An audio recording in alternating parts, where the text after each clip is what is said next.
Welcome to the Path of Least Resistance, episode 14. I am Versailles, and on this one we're going to be using Annie again. I wanted to try out Guardian Angel on Annie for this 4.5 star weekly. I haven't looked at it yet, but I assume it'll be fine. Looks like we're up against Jinx, who has Strength and Swiftness, which is the foe's units have Quick Attack, Snippets of Song. If the foe doesn't have the attack token, they summon a Ghastly Band. And Deadly, of course. When the foe summons a unit, grant its stats equal to half its stats rounded up. The foe's spells and skills deal double damage. So yeah, it doesn't look like anything particularly worrisome here.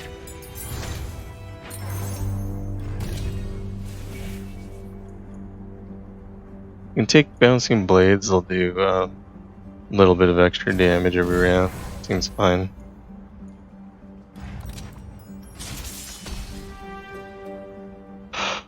The first thing we're going into is Hexcore Foundry.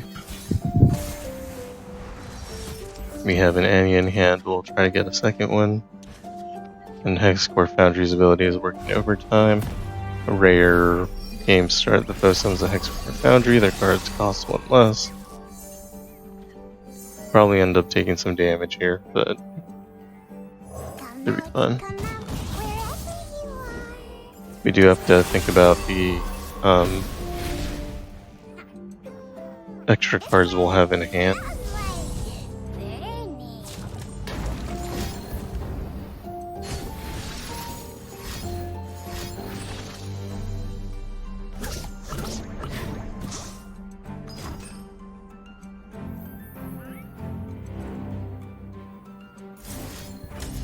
We'll toss a Blade's Edge at the end of Nexus.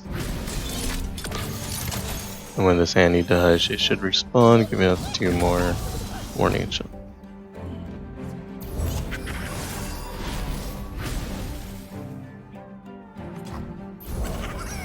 So to prevent damage next round, we're going to want to play down this House Spider.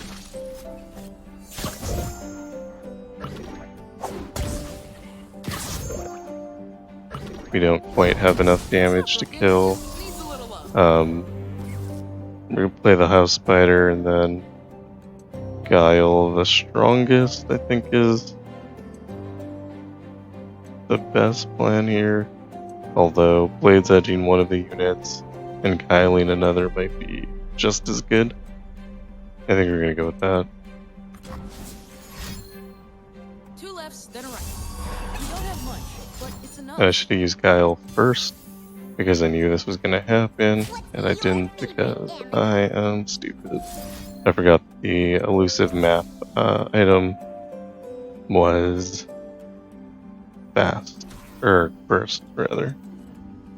So I do have second Annie in hand, so we're going to save that. We do need to get rid of one of these units. Since we're out of mana anyway, I think the best thing to do is just Death's Hand here. We're going to end up taking 9 because I did Guile ahead of time.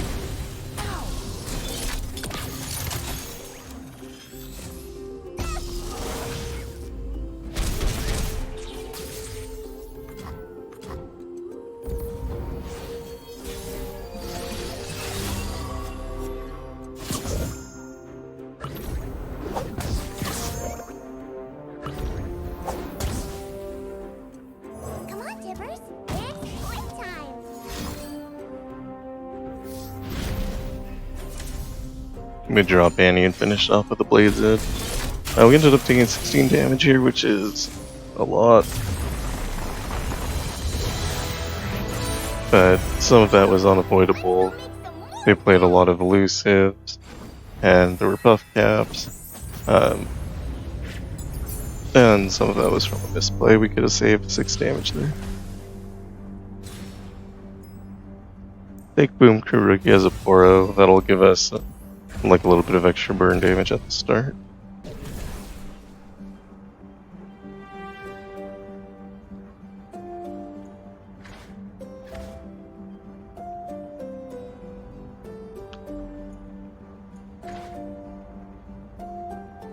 I'm gonna take Mordekaiser here. It has Death's Grasp, which we can use to kill Annie. and we'll go for the champion item chest.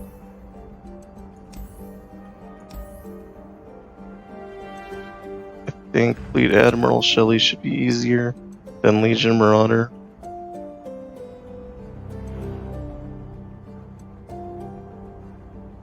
And its power is Fwee Hundwed Confirmed Kwills, which is if the player has more units than the foe sends the Shell Shocker. I think we most often won't have that.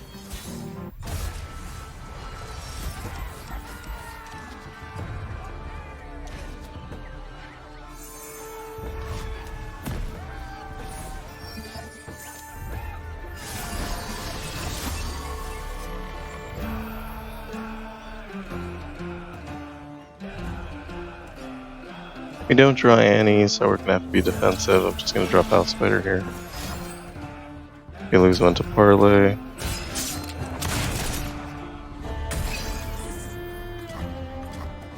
If we get the opportunity, we'll stun Fleet Admiral Shelley.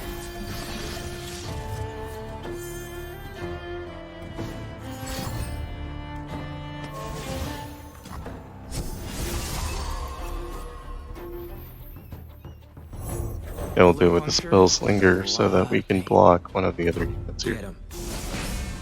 Devotion to battle.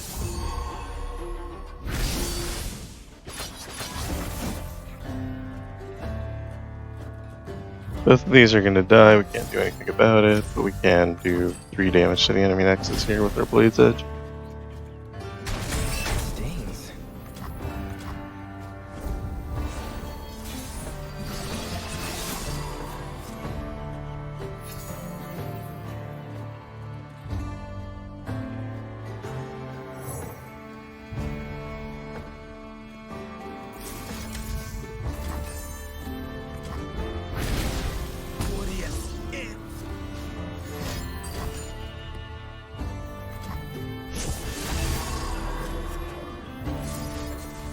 And here it's important to just keep down the enemy units because we don't have our win condition yet.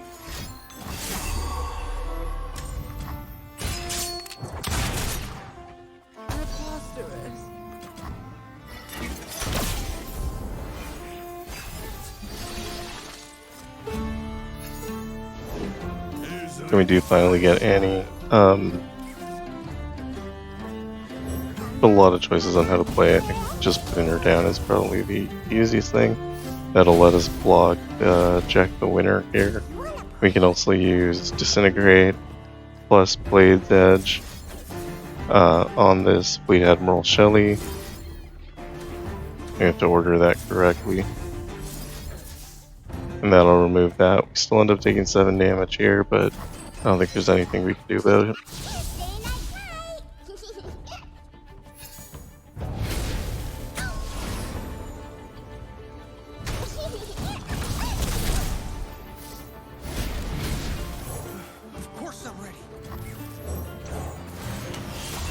And we play our Boom Crew Rookie. I believe this wins next turn. You wanted wrath. I want to play. This way. This way. Very neat.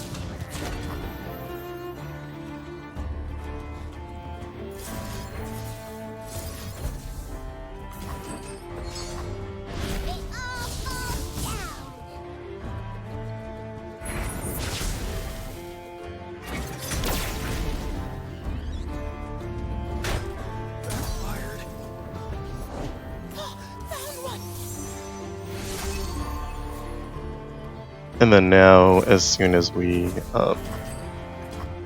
get our Blade's Edge next round, we'll be able to win the game.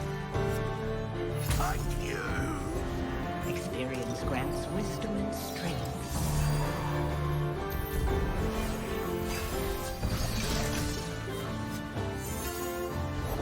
The waters nurture the mirage.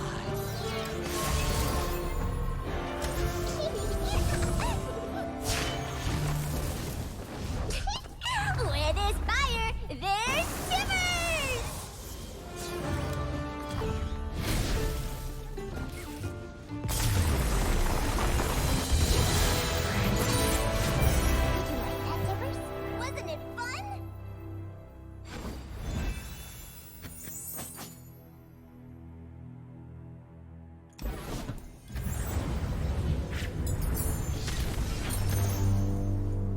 Alright, take Crackshot Corsair for the burn damage, and go to the champion item just like we said. We're looking for Deathless.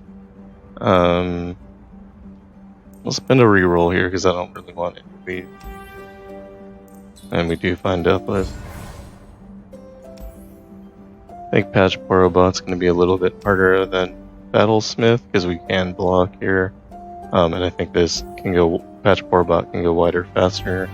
So we're going to take Battlesmith, whose ability is when the foe summons an elite, grant it +2/+2. So if we do take damage, it's going to be a lot, but hopefully we won't. Our end goal here is to get to this shop to pick up another power. Mid boss looks like it's Karma. Should be fine, I think.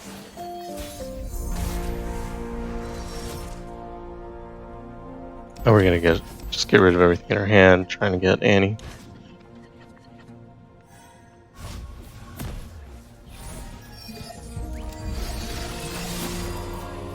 Do pick up one copy of Annie, which should be fine.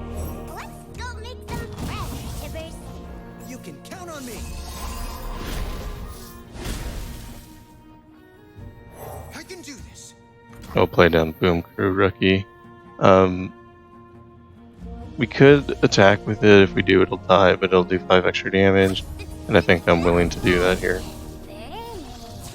Sound the alarm. Time to go.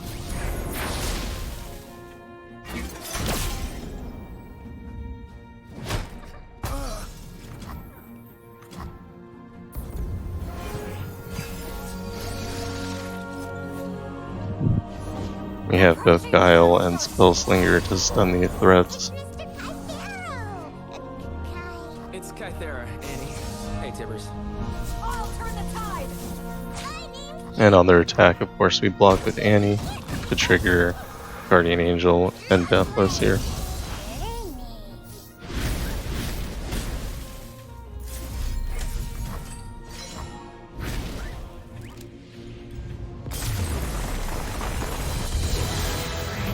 And having 2 Annie on the board means that we do extra damage and get 4 warning shots.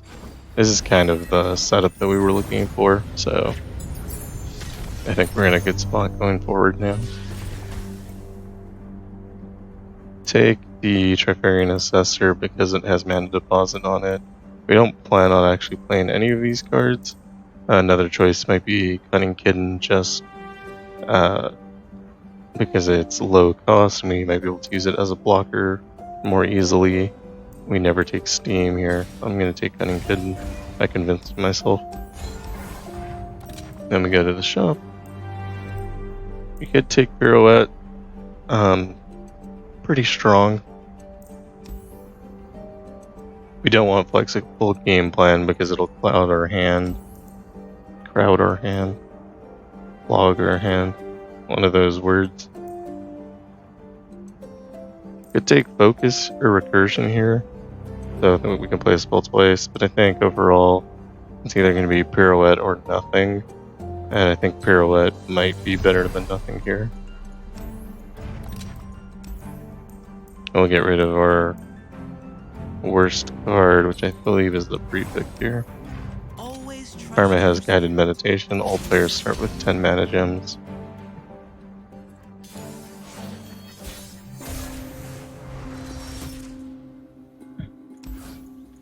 Keep Pirouette in hand, just in case we need to block something. With the 10 mana start, we can always play it, and Karma has Heart and mind as one. instant level up and usually do a lot. Karma having Staunch Defender might actually make her a little bit weaker than normal. Staunch Defender is when a game starts, summon one enemy from the deck. And so normally she would be able to buff herself up with Jeweled Protector first, and then drop on the board. I knew. So she's not able to do that here. Cool head, steady hand, unwavering. It does drop Emerald Awakener, which has lifesteal on it, so we're going to want to be able to remove that. Here we have the option to use Death's Grasp on Annie to get 2 more Annie, which we definitely want to do. So that'll cost us 3, leaving us with 6 mana. And then we can play Crackshot Corsair, that's 5 mana. Legion Saboteur, 4. and we still have enough for Death's Hand and Pirouette or Guile. Probably play Guile instead on this Emerald Awakener. Or we can use Pirouette for the same effect on the enemy Nexus. But that's what this round's going to look like. Resolve is the most powerful of our weapons. I fight with my spirit, not my fist. And here we're going to attack with everything. This makes it a little less safe next round because they have a wider board than we do. But I want to see how they block. I also want to get the chip damage in from attacking with the Legion Saboteur. If they block Annie with Emerald Awakener, then we're going to sacrifice Annie. They didn't do that. So we're just going to use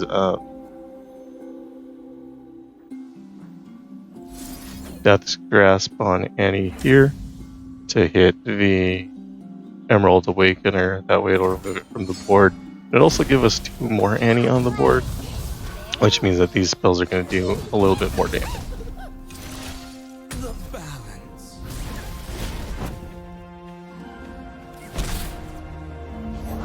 Brother, fiery as ever, I see. A child's anger has become a We're going to play our Warning Shot, and then finish it off with the Blade's Edge.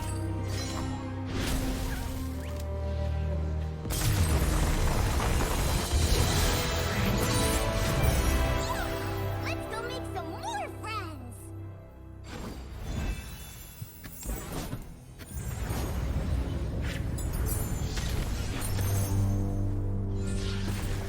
Alright, going to take Mana Deposit on Annie. Seems like a no-brainer.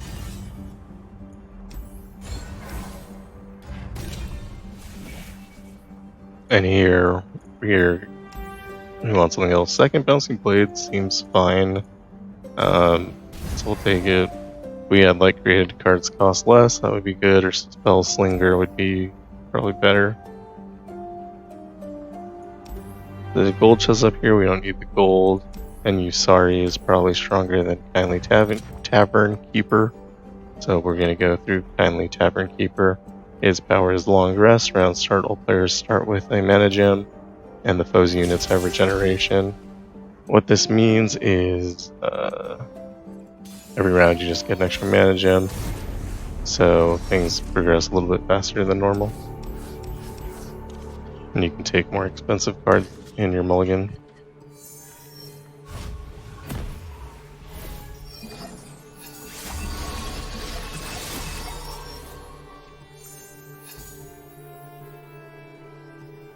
Second Blade's Edge is clogging our hand a little bit. That's something we need to be aware of. Something I should have thought of. But that's fine. We'll go ahead and play 2 Warning Shots here. Attack with Annie. Depending on how they block, will determine what we do next.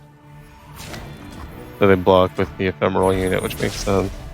I was hoping they'd block with the Bull next so they could kill Annie. They didn't. We'll go ahead and just send both Blade's Edge to the enemy Nexus here. Next round, because we have the extra mana, we're going to go ahead and play Death's Grasp on Annie. It'll give us 2 Annie for Warning Shots.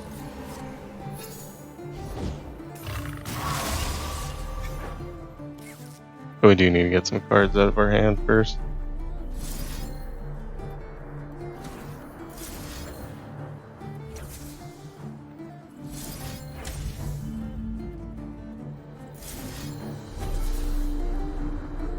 So here we're going to do 20 damage to the enemy Nexus, then we're going to kill Annie, removing the Bull Elnuck. We have 1 mana left, for which we could have pre-used Guile on the Alpha Wildclaw here, but I don't think it will matter. Oh, because we leveled up, it will. Had we not leveled up, this would have been enough Warning Shots to finish off the game, so oops. That's okay. We're gonna go ahead and deal all that damage to the enemy Nexus, like we said, and use Death's Hand on one of the enemy units. This will kill it before combat triggers, so we should stay up full life here.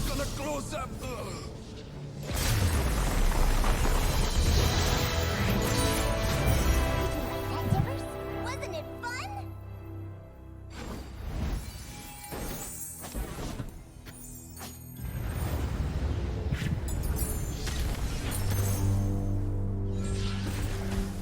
Here we can just take more Death's Grasp. Been working out pretty well for us. And the item chest. We don't need to take an extra card here. Elusive on Legion's Saboteur would probably be fine, but I think nothing is still preferable.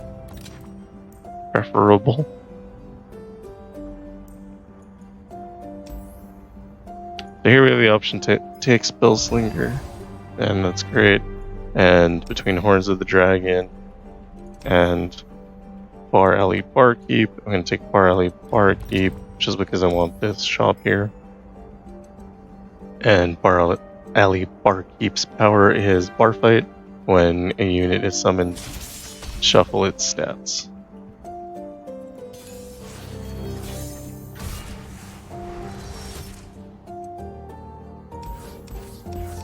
We don't have any, so we get rid of everything.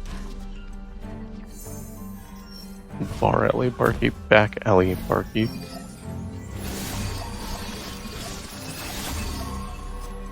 Now our Blade's Edges are free, which is good because that means they'll clog our hand less. Because we can just get rid of them at any time.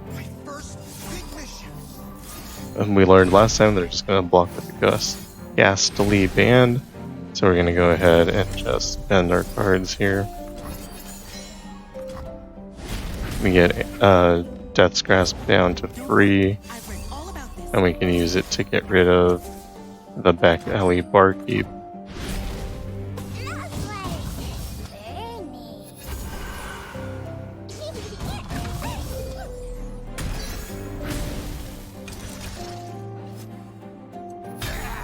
Play a more Warning Shot.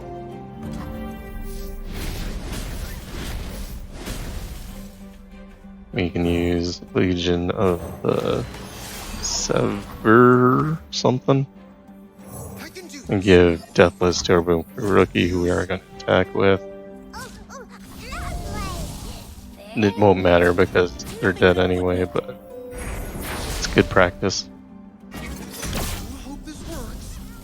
And we have first turn kill.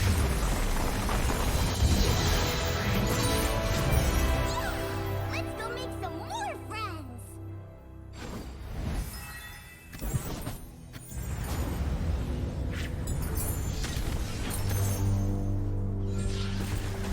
We'll take more Annie. Giving her extra power is questionable because we do want her to die. We can take minus cost on Pure Away, that makes that spell free. Well, it's free already because of Plunder and Spellslinger, so we don't need to take extra copies. And here we can take a third Bouncing Blades. Sure.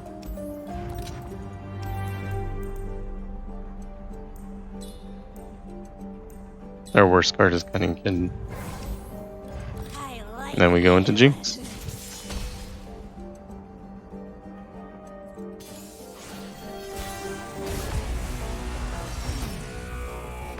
And we do get Death's Grasp in hand and Annie, which is a great start.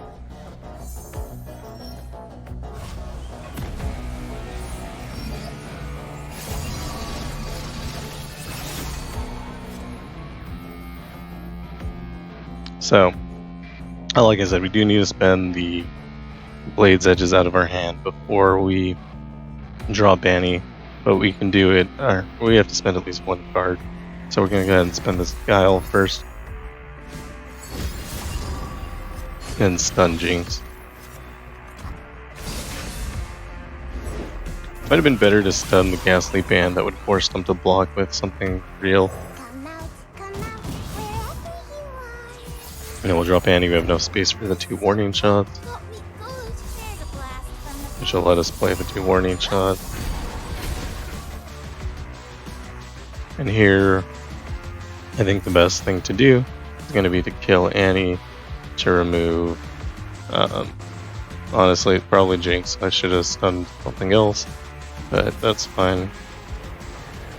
We have 7 cards in hand, so we do need to spend one first.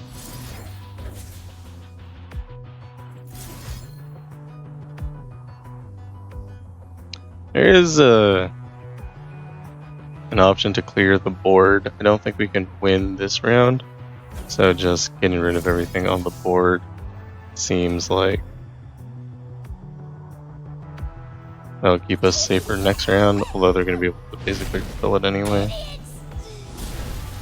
And that's fine. Let's go ahead and try getting rid of as much as we can.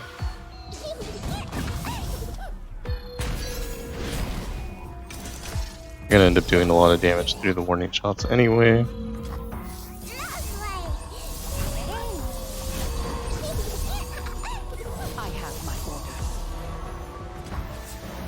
We have an Annie in hand, so if our Annie dies for some reason in the future, we can just replay it. Another option is to use it as Disintegrate, and that'll help us get rid of another unit when we attack with the Legion Saboteur. But this attack is fine. Whatever blocks with the Legion Saboteur, we'll just throw a Blade's Edge on.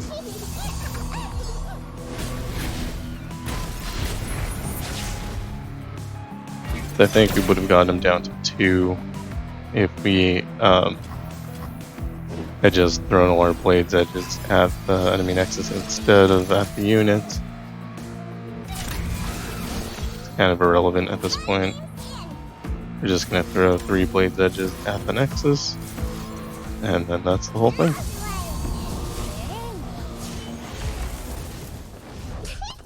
Where there's fire, there's shivers!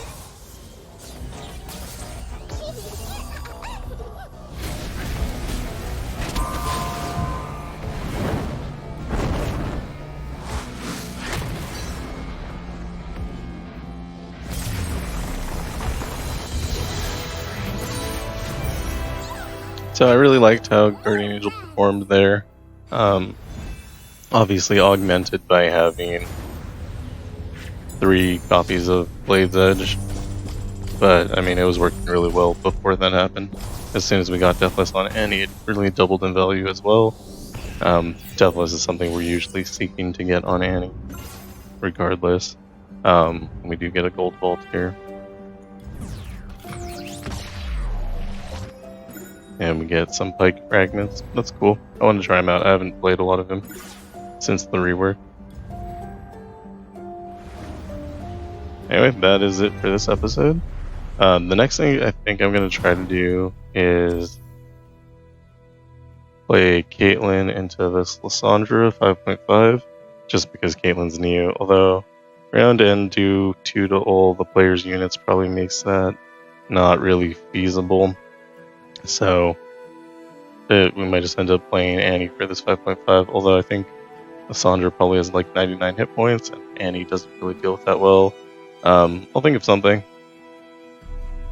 I'm not sure what yet. Okay, anyway. Thanks for watching. If you like what I'm doing, like and subscribe, and I'll see you next time.